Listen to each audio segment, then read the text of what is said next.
시청자 여러분, 그간 안녕하셨습니까? 의사 오영호입니다. 오늘은 제가 당뇨약 중에서 제일 많이 쓰는 메트포민, 여기에 대해서 말씀드리겠습니다. 메트포민이라는 약은요, 이 꽃에서 추출했습니다. 그런데 이거는 중세기 때 양한테 먹였더니 젖이 많이 나온다고 그래서 양의 약초라고도 불렀습니다. 그런데 우연히 당뇨병 환자한테 줬더니 당뇨가 또 좋아졌습니다. 이런 꽃에도 이 메트포민이 나옵니다. 이것이 프렌치 라일락입니다. 그러면 어떻게 해서 당뇨병 환자한테 좋은가? 메트포민이라는 성분이요, 간에서 당을 덜 만들게 합니다. 다시 말씀드리면요, 여기 보시면 이 친구 호랑이는 밥 한 톨 안 먹어도 피 속에 당이 있습니다. 그것은 간에서 고기하고 기름 가지고 당을 만들어내는 재주가 있기 때문입니다. 그런데 당뇨병 환자에서는요, 간에서 과잉 충성을 합니다. 필요 이상으로 더 많이 만들어내요. 그러니까 아침에 혈당이 올라간 것은 지난 밤에 먹은 게 아니고 간에서 과잉으로 생산된 것입니다. 그런데 이 메트포민이 간에서 혈당을 과잉 충성 안 하게 만들어주는 약입니다. 그래서 요즘은요, 당뇨라고 진단을 받으면 물론 운동, 음식 뭐 이런 것도 해야 되지만 그때부터 이 메트포민을 줍니다. 그리고 또 요즘 어린애들이 컴퓨터가 없으면 이게 왜 없는가 이렇게 생각하듯이 당뇨병 환자가 메트포민이라는 약을 안 먹으면 왜 안 먹는가 이렇게 또 지들이 의심을 합니다. 그러니까 못 줄 환자 빼놓고는 다 주라 이렇게 됐습니다. 또 좋은 거는요, 가격도 저렴합니다. 더 나아가서 당뇨병 예방이 더 좋다고 그래요. 그러니까 여기 보시면 이 양반은 아직 당선은 안 됐는데 이제 후보자죠. 그러니까 당뇨병 후보자에도 이 약을 먹으면은 30%를 진행 억제한다고 합니다. 그러니까 이 약은요, 구호천사지 쥐약이 아닙니다. 근데 많은 분들은요, 아니 내가 왜 당뇨병도 아닌데 약을 먹습니까? 이렇게 하시는 분이 참 많습니다. 근데 이렇게 좋은 약도 못 먹을 때가 있습니다.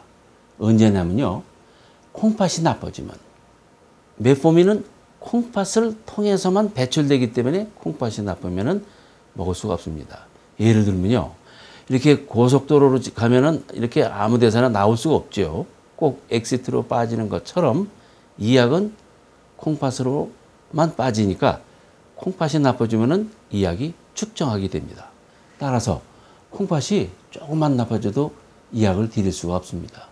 그래서 이 메트포민이 축적되면 무슨 일이 생기냐면요, 마취도 이렇게 불이 날 때 산소가 적으면은 이게 뭐 연기도 나고 불완전 연소가 되는 것처럼 우리 몸에서도 포도당이 산소가 부족해서 불완전 연소가 되면은 랙틱 애시드, 젖산이 생깁니다. 그런데 이 젖산이 생기면은 간에서 해결해 주는데 메트포민이 많으면은 이것을 해결해 주는 것을 억제하기 때문에 따라서 몸에 이 젖산이 점점점 축적을 하게 됩니다. 또요, 수술 전에도 지들이 이거를 드리지 않는데 그건 뭐 잠시 끊는 거죠.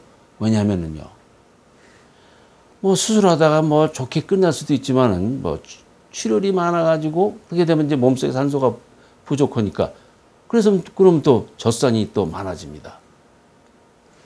그래서 뭐 백에 하나라도 이런 일이 생길까봐 수술 전에는 지들이 이 약을 잠시 끊으라고 합니다. 또 뭐 허탈, 탈수증에도 마찬가지죠. 이렇게 순환은 피가 떨어지니까 또 몸에서 산소가 부족하면 또 젖산이 많이 생기게 됩니다.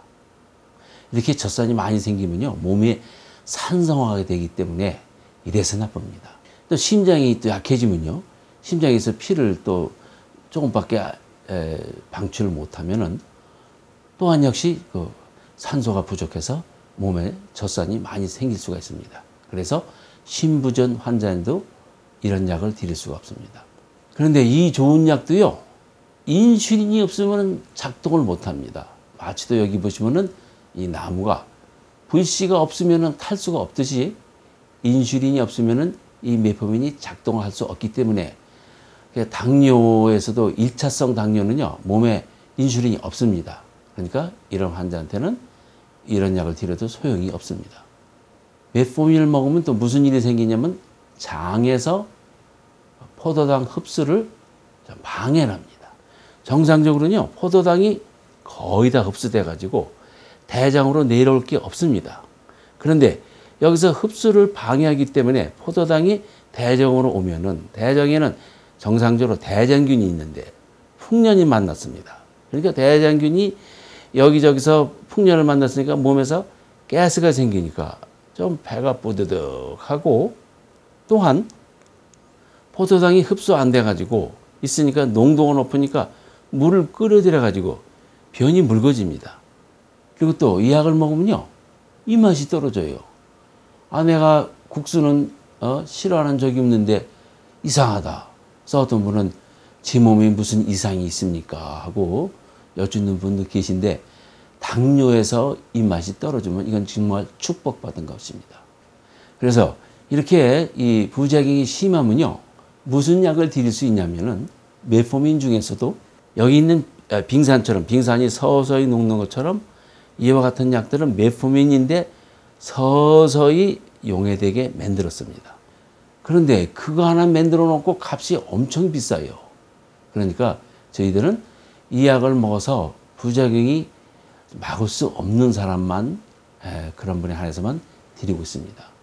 그리고 제가 말씀드린 것처럼 이 세균들이 풍년을 만나서 잔치를 벌리다 보면은, 아, 이거 비타민 B12도 나도 좀 먹읍시다. 그래가지고 비타민 B12도 세균이 또 먹어요. 그런데 이것은 문제가 안 되는 것이 뭐냐면요, 우리 몸에 2, 3년 먹을 거는 저장되어 있고요. 비타민 B12는 육류에만 있습니다. 근데 뭐 요즘은 뭐 옛날처럼 고기 못 먹고 그런 일이 없으니까 이것이 이슈가 되지는 않습니다. 그래서 뭐 이 약은 뭐 당뇨라고 그러면 꼭 주니까, 그러면은 약을 갖다가 2개를 병합을 하자. 그래서 다시 말씀드리면은, 이거 밥 따로 국 따로 하면은 설거지할 때 귀찮으니까 이렇게 국밥으로 만들자. 그래서 약을 이렇게 합병한 약이 많이 나왔습니다. 그러니까 제니메트는 제니비하고 메포민이 섞인 거고, 액토스 플러스 맷은 액토스하고 메포민이 섞인 거, 이렇게 되어 있습니다. 이렇게 되면요, 2가지 약이 하나로 됐으니까 약 개수가 하나 줄 뿐만 아니라 또 이 보험회사의 그 코페이가 줄어듭니다. 오늘의 테이크홈 메시지입니다. 메포민이라는 약은요, 제일 많이 쓰는 약이고, 당뇨에서 진단이 나면 제일 먼저 쓰는 약입니다. 그러니까 저희들이 뭐라 그러면 빠르면 빠를수록 좋다, 이렇게 얘기하고 있습니다. 2번째로 메포민은 간에서 포도당이 과잉 충성되는 것을 막습니다. 3번째로 콩팥이 나쁘면 이 약을 쓸 수가 없습니다. 그럼 제가 다음 주 이 시간에 다시 찾아뵙겠습니다.